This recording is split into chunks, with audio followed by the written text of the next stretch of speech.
While browsing eBay for stuff to repair, I came across this Dyson fan. Now, it came with a remote control. It was advertised for spares or repair. We shall plug it in, switch it on, and we'll see what it does. Now, the first thing I've noticed is it starts rotating by itself, or kind of rotating by itself, while it's not actually switched on. But also, I don't think it should be sort of free turning. Sometimes when it gets to a certain position, like so, I think there's a problem with the motor that turns it from left to right, and also the motor that turns it left to right on continuously. So that's two problems so far. And the other problem is when we try and switch it on, it comes up 09, and then it shows F2 and doesn't blow any air. So all in all, I think there's 3 faults with this. So we'll get it on the bench, we'll take it apart, and we'll see if we can repair it. Right, so I've removed the loop from the top of the fan, and it looks like we need to take this part off to try and access the motor. I think if we have a flat screwdriver, it looks like these little plastic tabs pop in.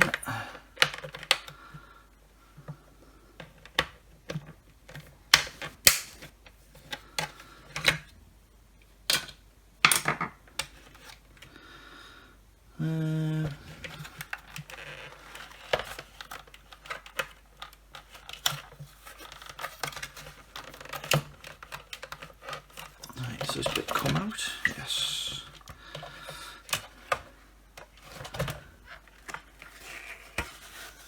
Right, we've got some foam in the bottom there. That probably needs a clean. It doesn't actually look that bad, that.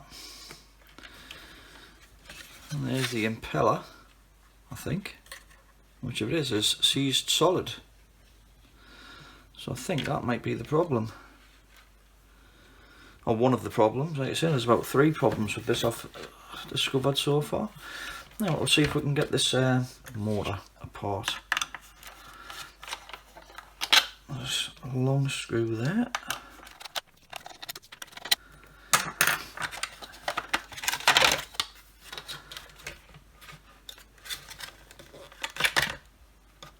Nice.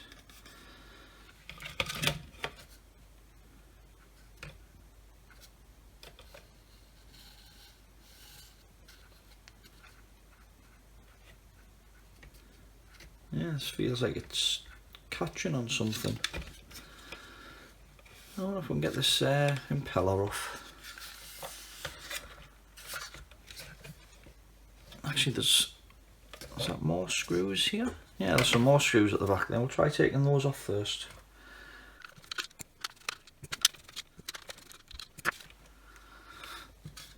Right, that gives us access to the motor there.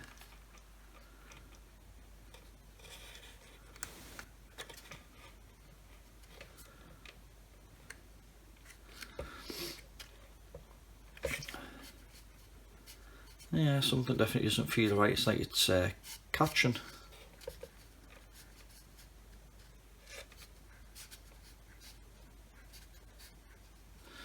I don't think it's supposed to feel like that.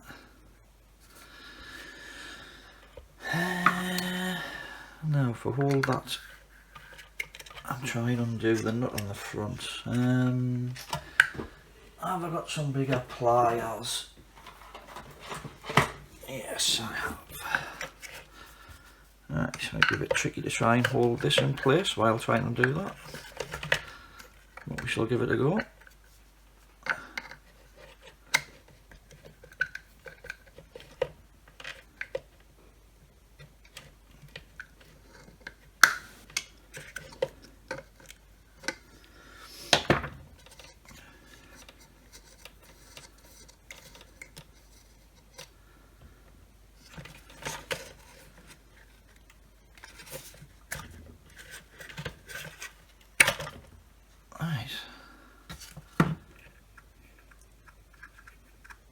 Yeah, that motor definitely doesn't feel right.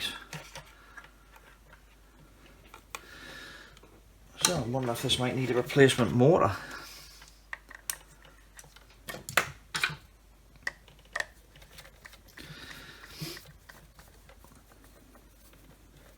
Now, I did have a look around the Chinese websites, and I did see some motors. I'm not sure which models they were for, but there were some motors available. Now, whether or not it's the one for this model or not is a different thing, but we may be able to get a replacement motor for it. We may not, or we may be able to repair this one. Just looks like a ferrite block just to stop interference or whatever there.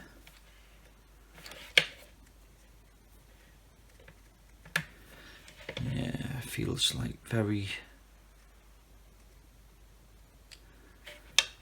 I feel like the bearings or something have gone in this.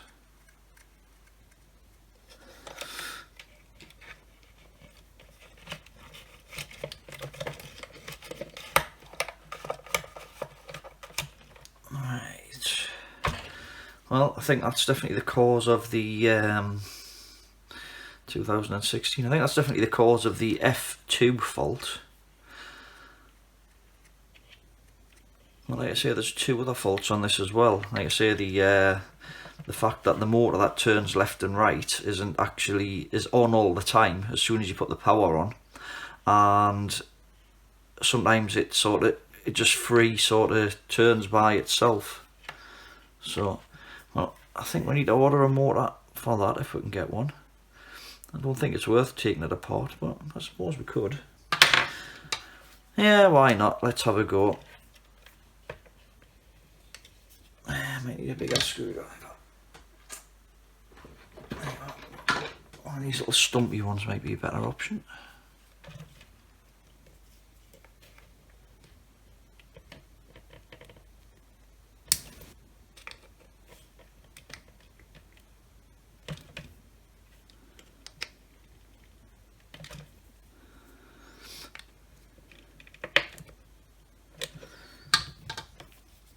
Get it in that one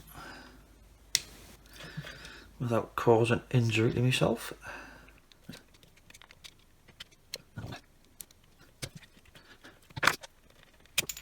Right. Well, that back bearing feels okay.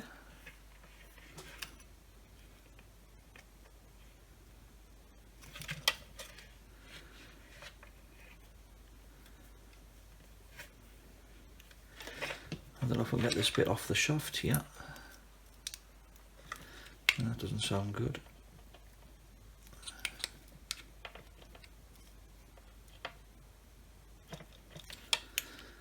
Yeah, because without getting that off, I can't get the shaft through the back of the motor.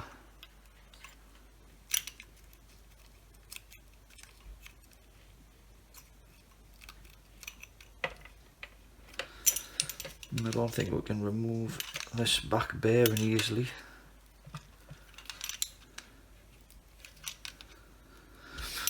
I mean, I might dissect this at a later date, but I don't think we're going to get anywhere with it at the moment. But I would definitely say the motor is knackered.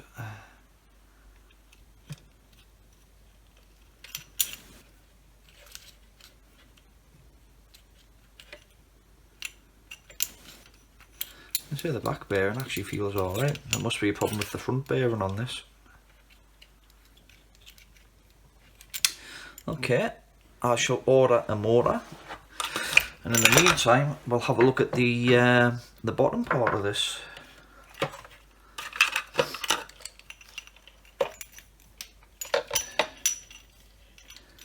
I can't disconnect this motor. I wonder, there's not a connector or something in here, is there? Let's just have a look. Ah, right. There we go. I thought it was a ferrite block, but it's not, it's actually a connector.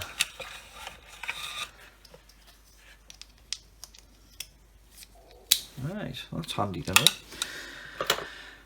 Right, so let's see if we can figure out how to get to the bottom of this. Now there's a little catch here. And we have a load of screws. And a couple of little flaps here by the look of it.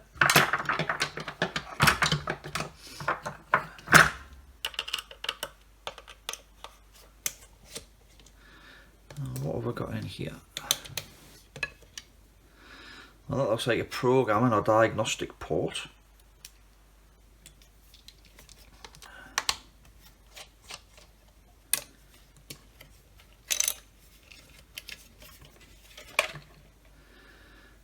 And we've got 2 screws down that one. You can see 2 screws down there.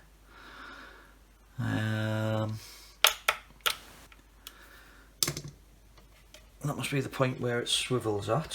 So I need to pick a Torx.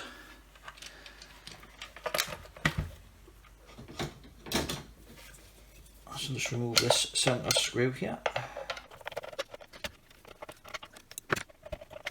Now, where does this want to come off?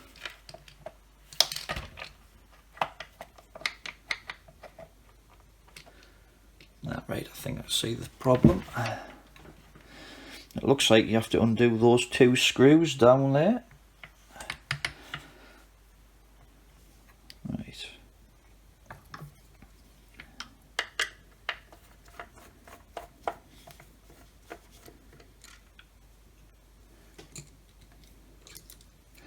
Let's put those ones to one side so we don't get them mixed up.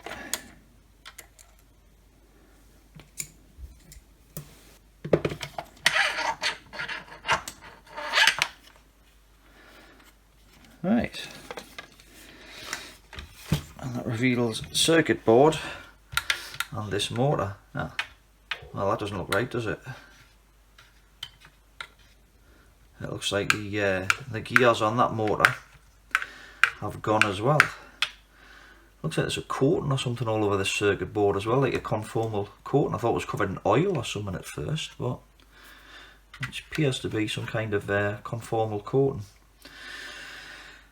Right, so I need 2 motors for this then, because this motor appears non-functional or working intermittently. I'll tell you what, we'll just plug it on a sec.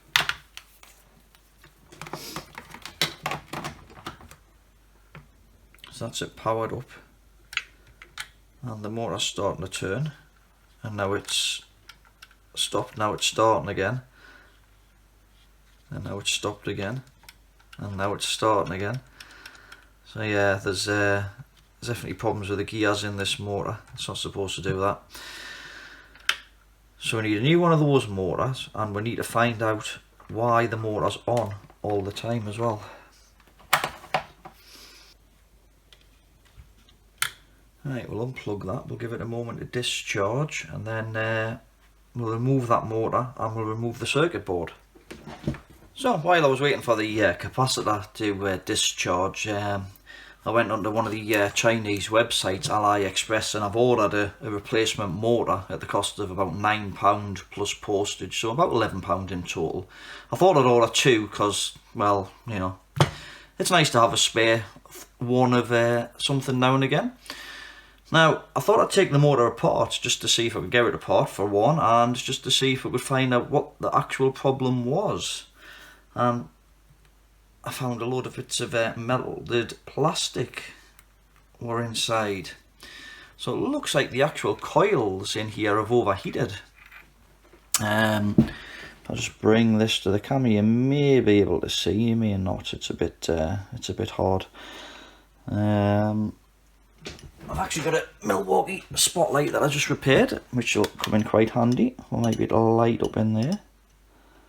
But at the very end, and if you could see round the edges here, it's actually started to melt. So I think it's either, actually no, I was going to say I think it's either jammed or something. But the bearing at the end is a bit ropey as well.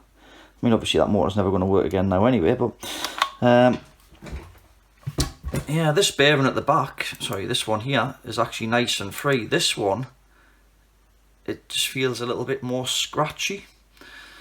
There's the permanent magnet core in the middle there. that the 3-phase electric coils around the outside there sort of obviously make this spin when they fire. We've got the Hall effect sensors here. There's the 3 Hall effect sensors that determine the position of the motor, so it knows when to fire correctly. I think that's about it. Right, we'll continue with looking at the circuit board in here then. I'll just put these bits to one side.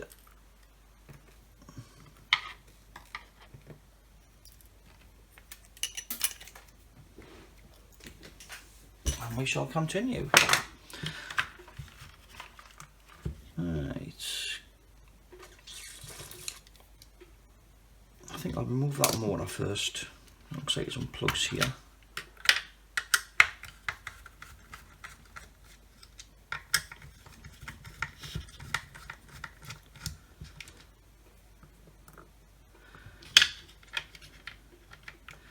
It feels like it's stuck under the circuit board.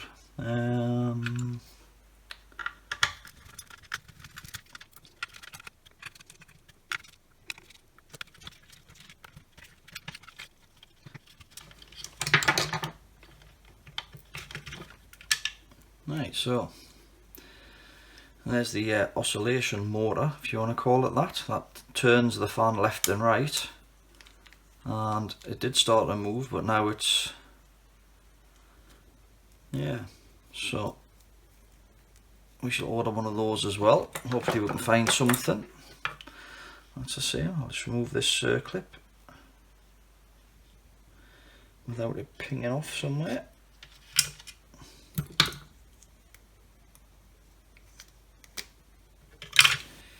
I think there'll just be cogs stripped in this by the feel of it. I shall just get some wire cutters or something.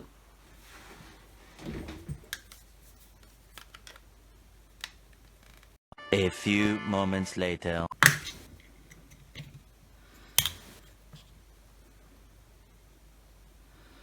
There we go. I seem to have a tooth missing here. In fact, is that it there? Yeah, that could be part of the tooth that's snapped off there. That looks like it.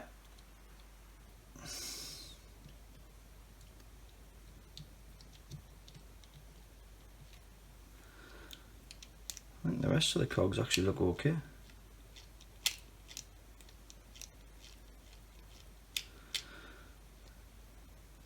Right, so broken tooth on that cog. So it looks like somebody's tried to move the fan while it's been turning or something and broke this cog in that one. Right, so we'll need a motor for that, which we shall order one of those as well. And on to the third problem now, where it seems to be throwing power out all the time to the oscillation motor. Tell you what, I might just have a quick tidy up first, just so I haven't got a bit of clutter on the bench. So 2 minutes.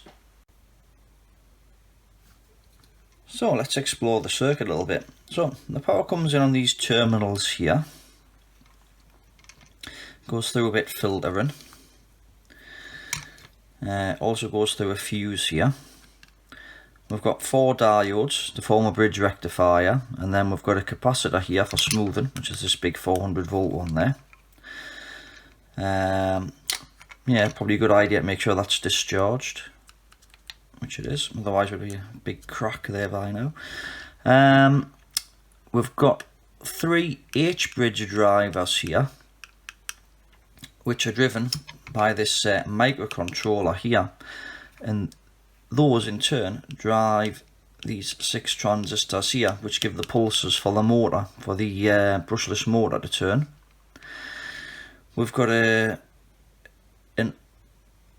opto-isolator triac driver here. Now that's being used to drive the oscillation motor here. So if that fails internally, it means that the motor would be on all the time, which is the kind of symptoms we've got. Now the other thing it could be is there's a transistor here, Q1. Now that actually, when you trace it through, it actually ends up, I think it's on this pin here, it could be, actually could be that one. There's 2 pins, which basically there's an LED at one side, and inside the chip there's like an infrared receiver. So when the microcontroller wants to turn the motor on, it basically illuminates the LED at this side. It then shines across inside of the chip to the opposite side, and then it connects the 2 pins together here to send power to the oscillation motor. Now I would think either that's failed or the transistor that's driving it. I don't think it'll be the microcontroller, but anyway, that's what I think. I mean, we'll try measuring that transistor. It's just a bit awkward to power the board up without it being in the unit, unless I get some crocodile clips and whatever. But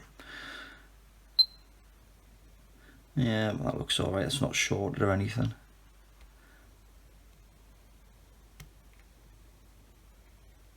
Yeah, that transistor appears fine. So I think the problem is at this end, and I'm sure it's the outer 2 pins.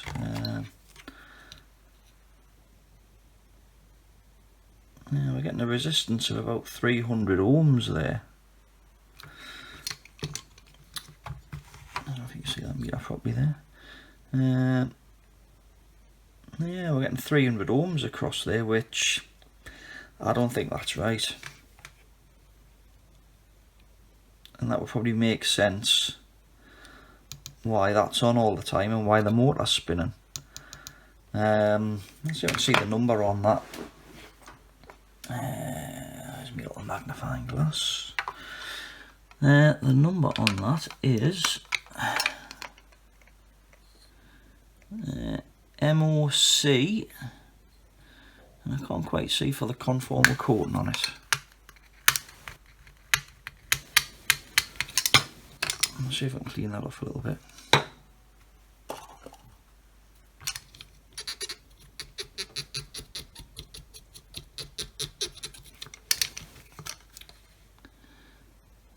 MOC 3083, I think it is. Yeah, 3083.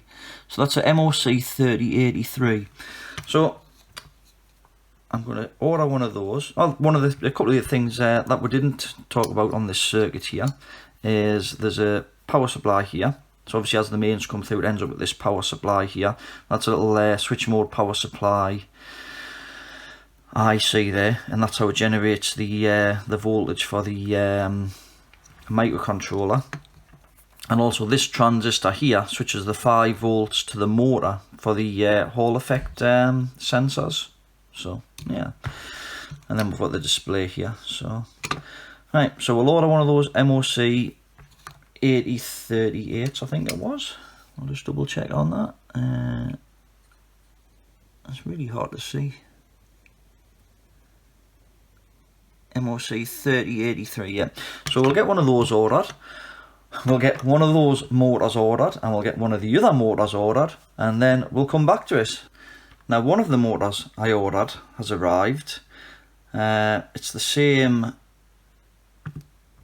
speed and the same number of rotations, same voltage. However, the shaft size is longer.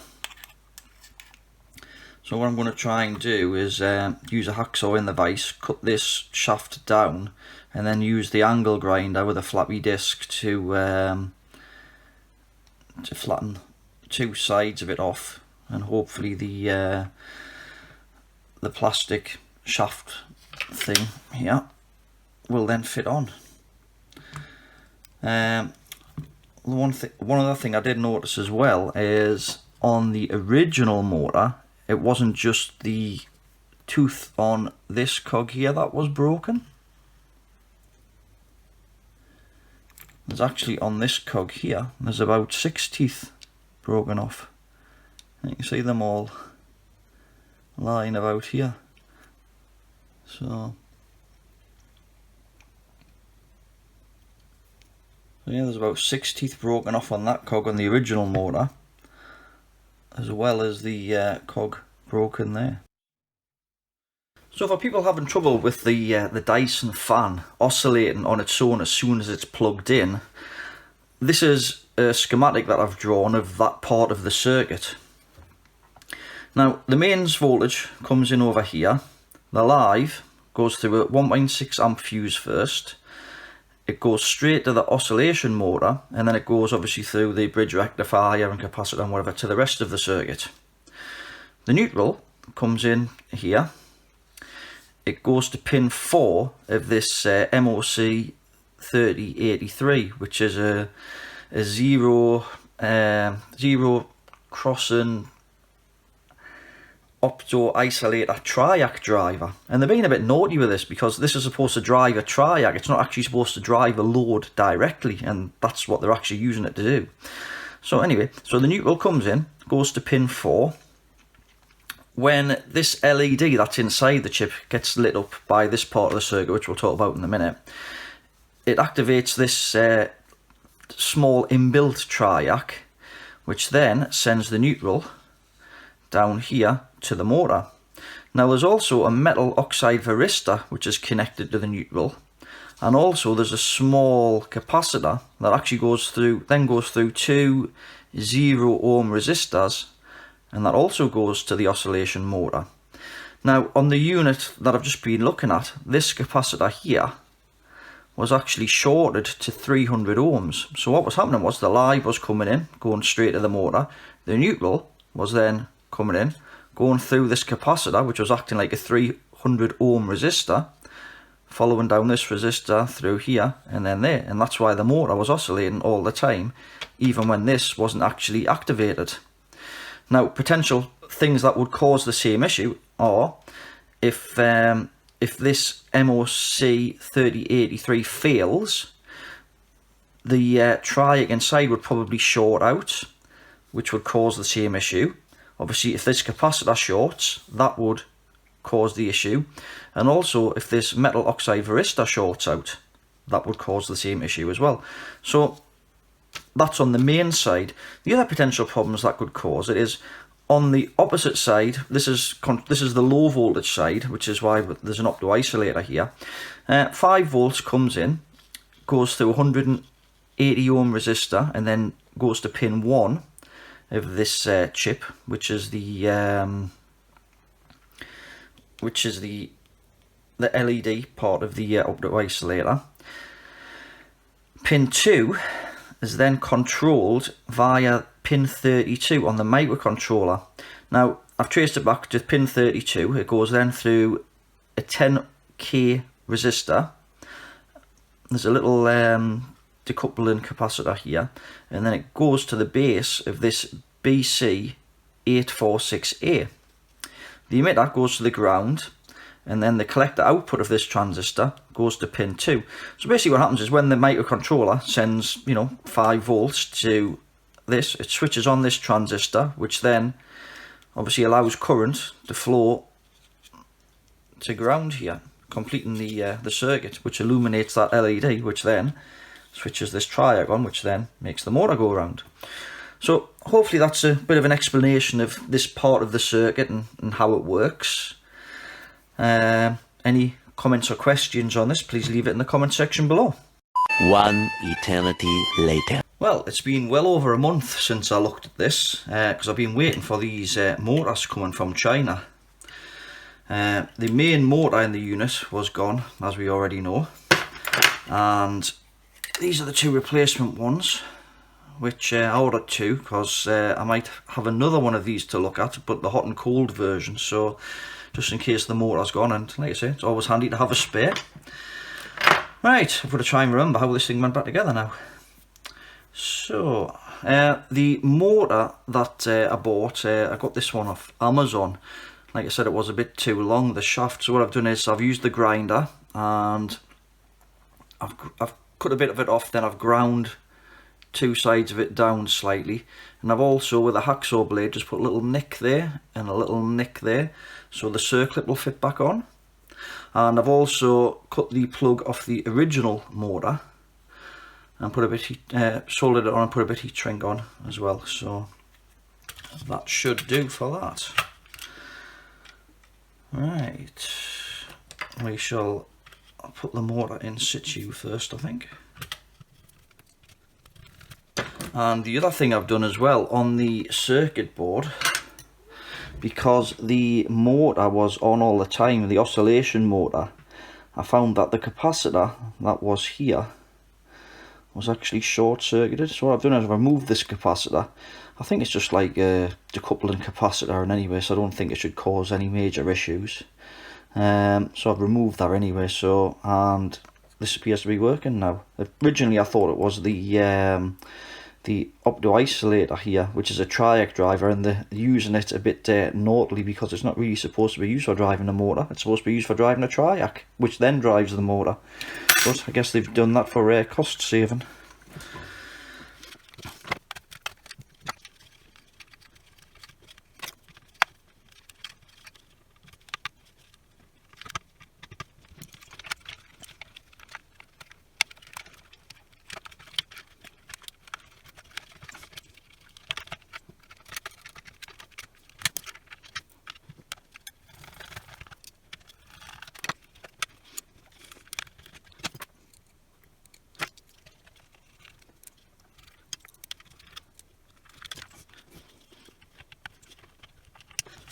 Right.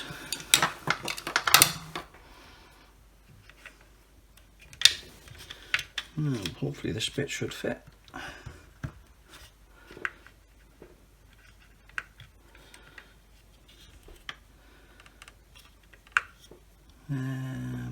Circlip.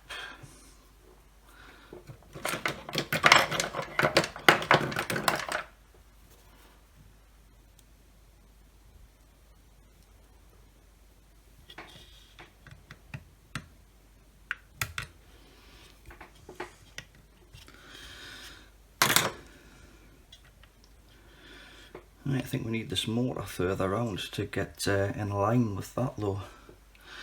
So I might try and power this on, and we'll see if the motor springs into life, which it shouldn't.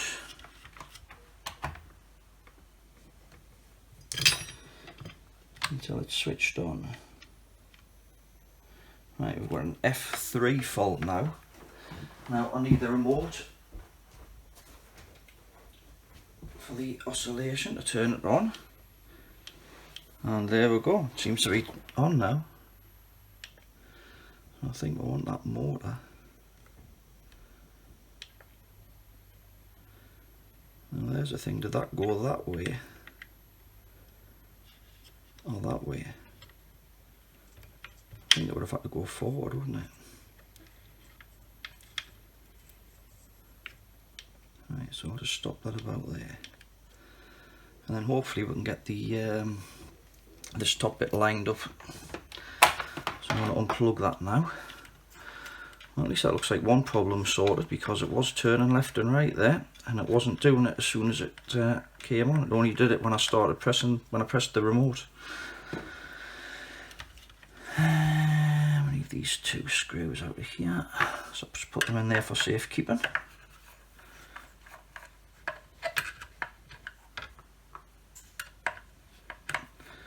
So I think F3 must be something like hall sensor error, because obviously we've got no motor connected at the moment.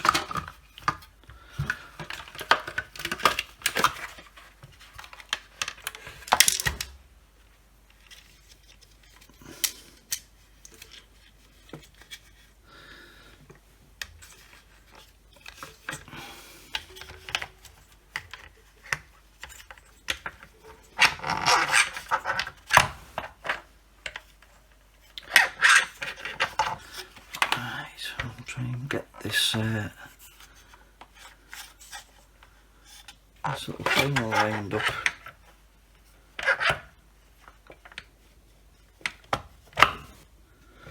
Somewhere about there, I think.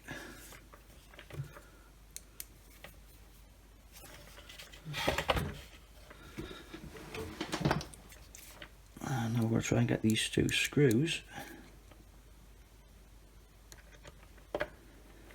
into here.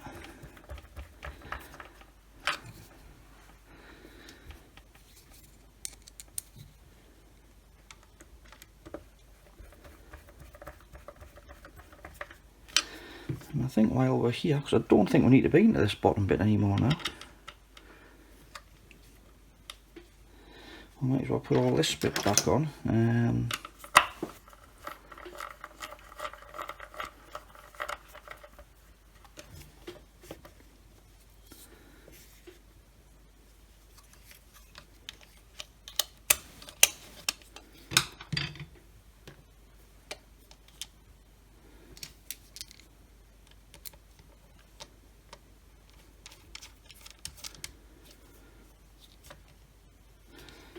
It was just this bit now, wasn't it? It's like the programming port cover.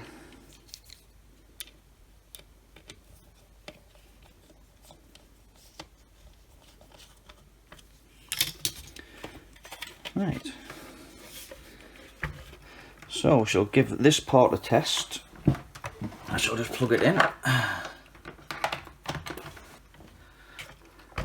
And currently it's switched off. So if I press the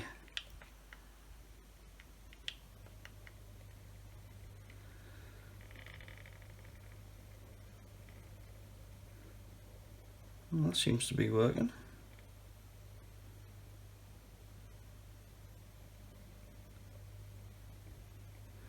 Seems to be moving nice and smoothly now. And if I press the button, it stops. Right, so that's 2 problems fixed with it so far. So now we've just got to look at the main motor part of it. So I'll just unplug it. And I think I might give it a bit of a clean out in here.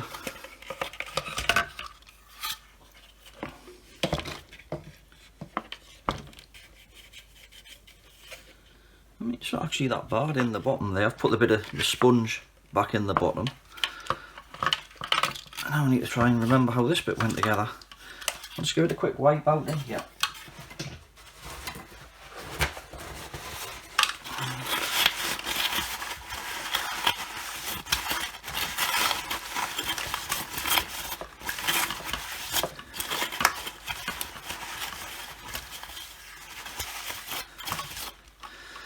That's a bit better. Alright, so what parts have we got then?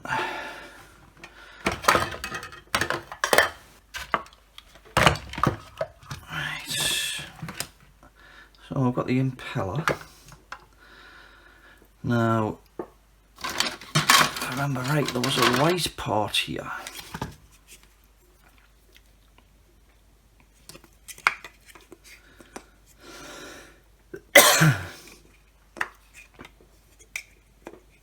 I think it went on something like that, because remember there was the block there for the connector.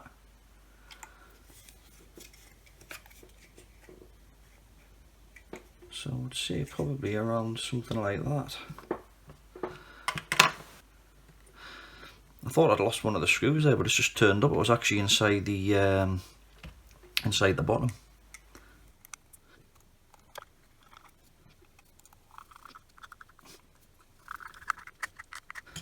Right, so that spins a lot easier than the original motor, which was obviously seized. So I've got 2 little notches here which need to fit into these ones here.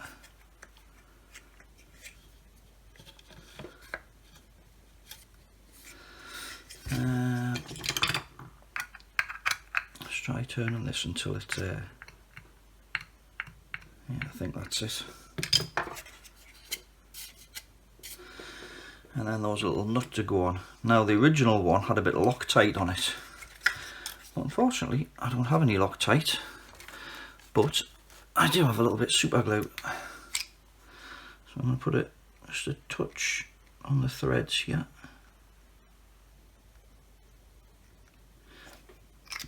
Like that. And then we'll tighten this nut up.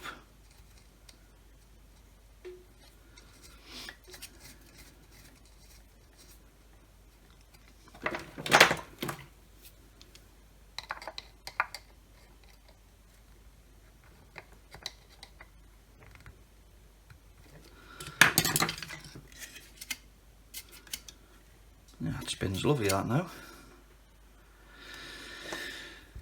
Right, now to try and remember how the rest of it went back together. So we've got this part here, so obviously that must line up with that, and I think the cables must go through there. And we've got this block, so I think I'll put this on first.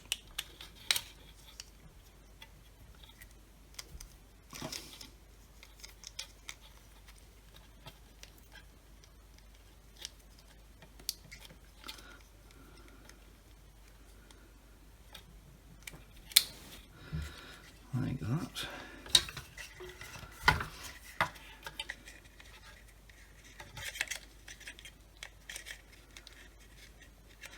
Now, did that go that way or that way?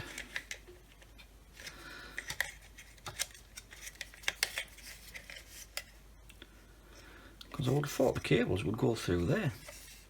I'm just going to have a quick look back on the original video just to double check on that. Right, I think I see how it goes now.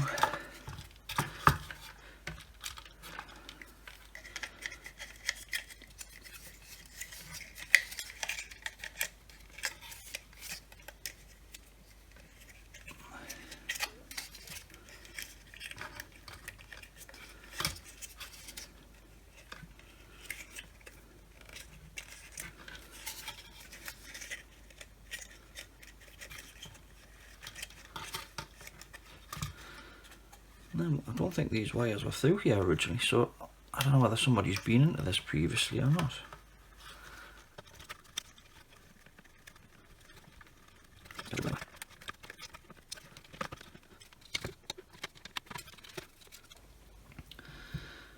Right, so which screws? I think it was these bigger ones.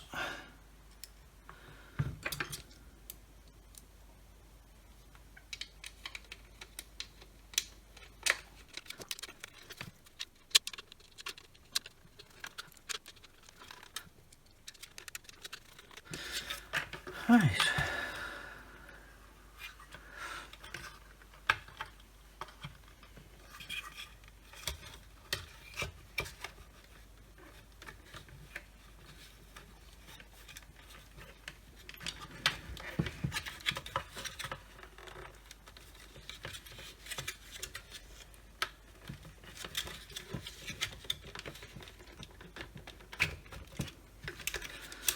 Right, so that goes there.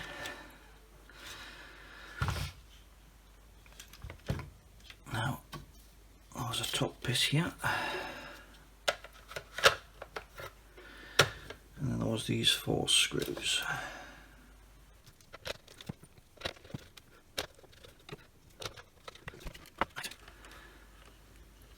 And there was a little clip thing down here, so I wonder if that rubber thing is supposed to go into there.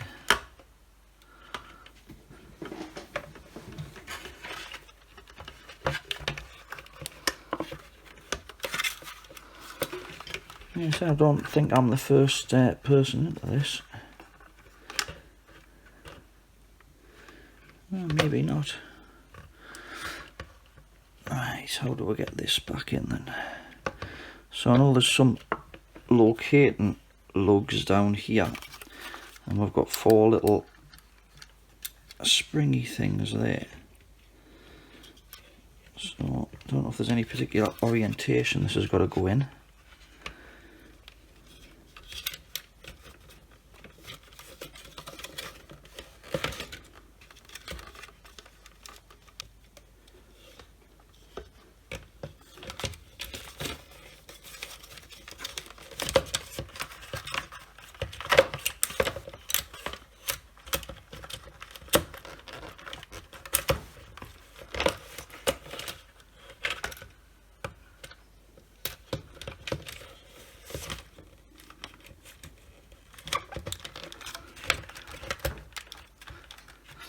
Well, I think that's it.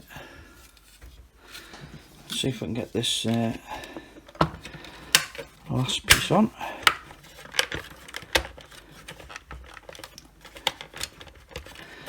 Now, one thing I noticed the last time when I took it apart, it looked like the motor wasn't very centralised. Looks like it's sort of leaning towards the back, and I don't think that's right.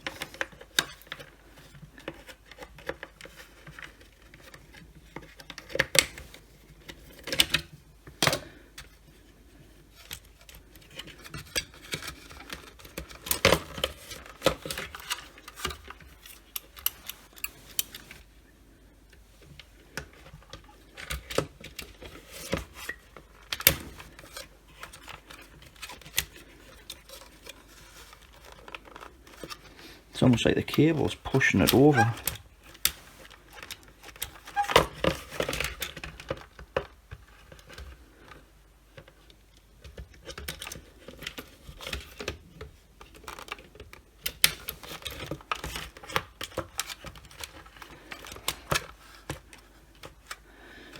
We'll try that, seems a bit better.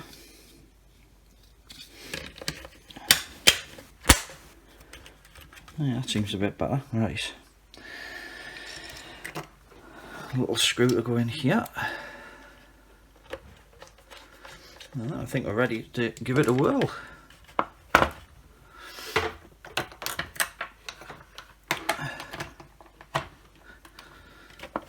Right, where's the remote?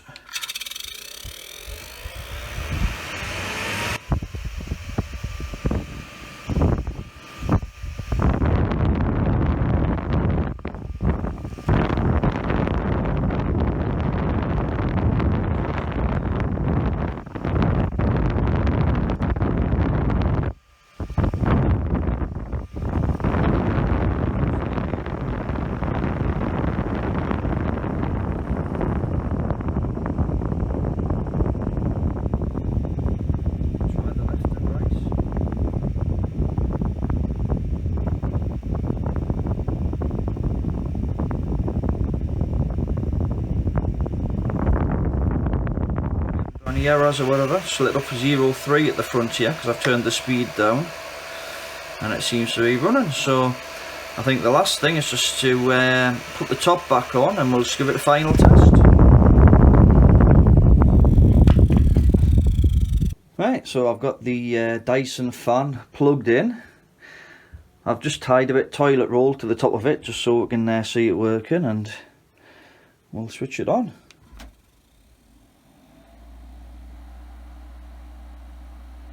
And we'll turn the speed up.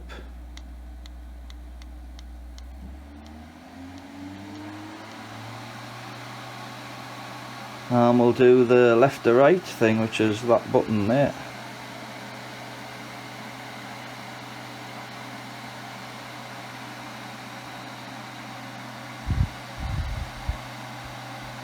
Yeah, quite happy with that. Nice little repair. So we'll just stop it from oscillating now if I just pointed at the sensor. Right, so that's it, stopped oscillating now, and we'll turn the speed down.